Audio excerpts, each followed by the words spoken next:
Redmi ఏమో కానీ రాను రాను రియల్మీ వచ్చేసి చాలా పికప్ అవుతుంది. మనకు రెడ్మీనే యాక్చువల్గా ఒక 5 years బ్యాక్ రెడ్మీనే తోపు అయితే అయ్యింది, అప్పుడు తోపు అయ్యింది. ఇప్పుడు మాత్రం రియల్మీ మనకు నిదానంగా నత్తలా వచ్చినా సరే చాలా ఫాస్ట్గా మనకు అప్గ్రేడ్స్ అయితే తీసుకొస్తూ ఉంది. ఈరోజు వీడియో విషయానికి వస్తే రియల్మీ నుంచి రియల్మీ GT7 Pro ఏదైతే మొబైల్ ఉందో ఈ యొక్క మొబైల్ గురించి అయితే చెప్పబోతున్నాను.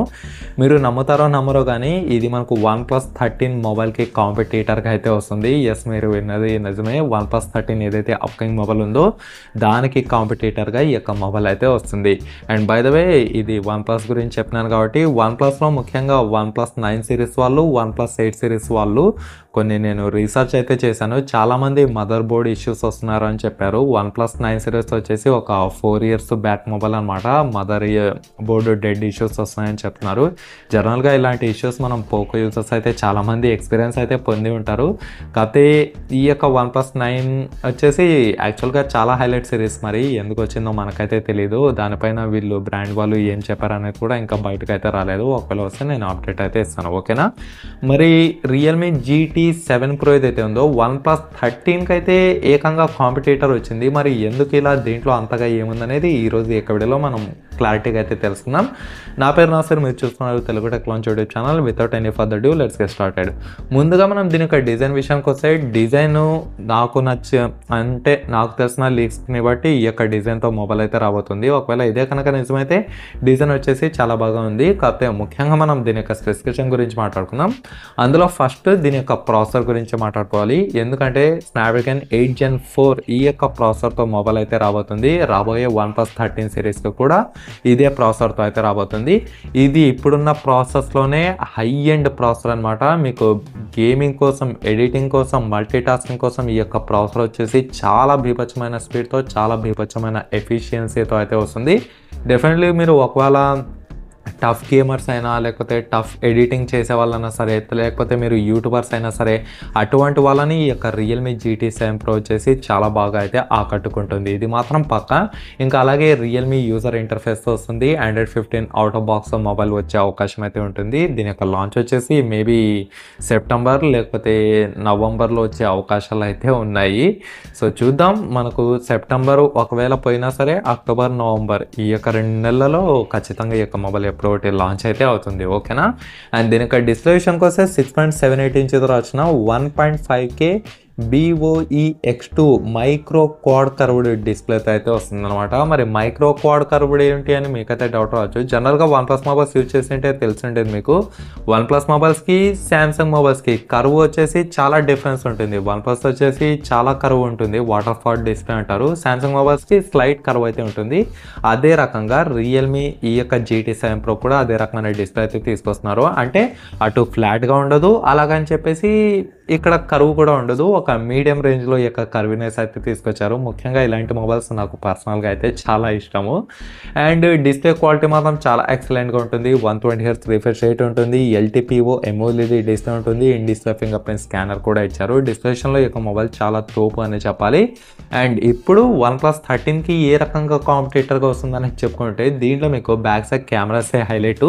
50+50+50 ఫ్రంట్ సైడ్ 32 MP అయితే ఉంటుంది. Back side 50 optical image stabilisation సపోర్ట్కి, ఇంకోటి 50 MP ultra wide angle lens కోసం, ఇంకో 50 MP 3x పెరిస్కోప్ లెన్స్ అయితే యూజ్ చేశారు. హౌవెవర్ దీని యొక్క సెన్సార్స్ ఏం లేదనేది మనకు రివీల్ అయితే కాలేదు. ఇంకా కొన్ని రోజులు పోతే రివీల్ అవుతుంది. అప్పుడు నేను ఒక షార్ట్ వీడియో కిందకి అయితే అప్డేట్ చేయడానికి చూస్తాను. And front side 32 MP punctual కెమెరాతో అయితే వస్తుంది. సో ఈ యొక్క కెమెరాస్ బయటపడడం ద్వారానే OnePlus 13కి ఇది కాంపిటీటర్గా వస్తుందని మనం ఈజీగా అయితే చెప్పుకోవచ్చు. ఎందుకంటే OnePlus వచ్చేసి ప్రీవియస్ 3-4-5 సంవత్సరాల నుంచి కేవలం అదే 3 కెమెరాస్ అయితే తీసుకొస్తుంది. OnePlus 7 సిరీస్ నుంచి అనుకుంటా అదే 3 కెమెరాస్ అయితే తీసుకొస్తున్నారు. ఒక్క కెమెరా కూడా వీళ్ళు ఎక్కువ అయితే పెంచలేదు. OnePlus 7, 8, 9, 10, 11, 12 ఇప్పుడు 13 వస్తుంది. దగ్గర 6-7 ఏండ్లు అవుతుంది. అయినప్పటికీ వీళ్ళు క్వాడ్ కెమెరా అయితే తీసుకొని రాలేదు.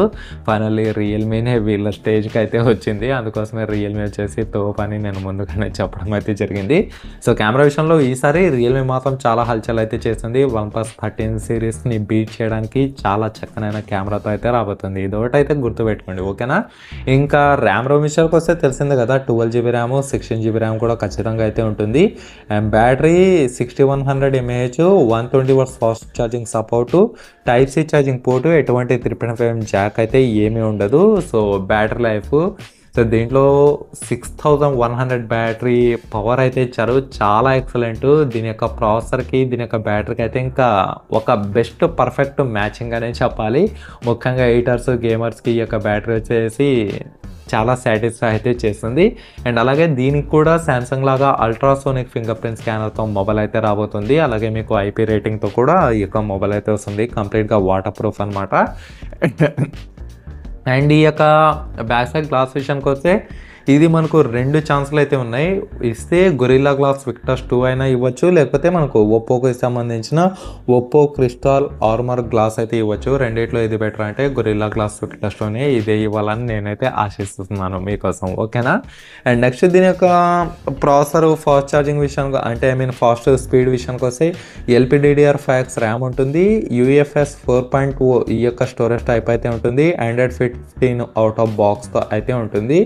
సో ఎటు చూసినా ఈ యొక్క మొబైల్ డిస్ప్లే పరంగా కావచ్చు, కెమెరా పరంగా కావచ్చు, ప్రాసెసర్ పరంగా కావచ్చు, బ్యాటరీ పరంగా కావచ్చు, తర్వాత వాటర్ డిస్ప్లే కావచ్చు, అంటే కంప్లీట్గా వాటర్ ప్రూఫ్ మొబైల్ కావచ్చు, ఇవన్నీ చాలా ఎక్సలెంట్గా ఉన్నాయి. అందుకోసమే OnePlus 13కి కాంపిటేటర్గా వస్తుందని చాలా రూమర్స్ అయితే స్ప్రెడ్ అవుతున్నాయి.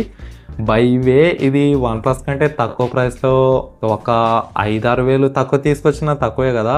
అటువంటి ప్రైస్తో ఈ యొక్క మొబైల్ వస్తే మాత్రం ఇంకా OnePlus వచ్చేసి దుకాణాలు ముచ్చుకోవాల్సిందే.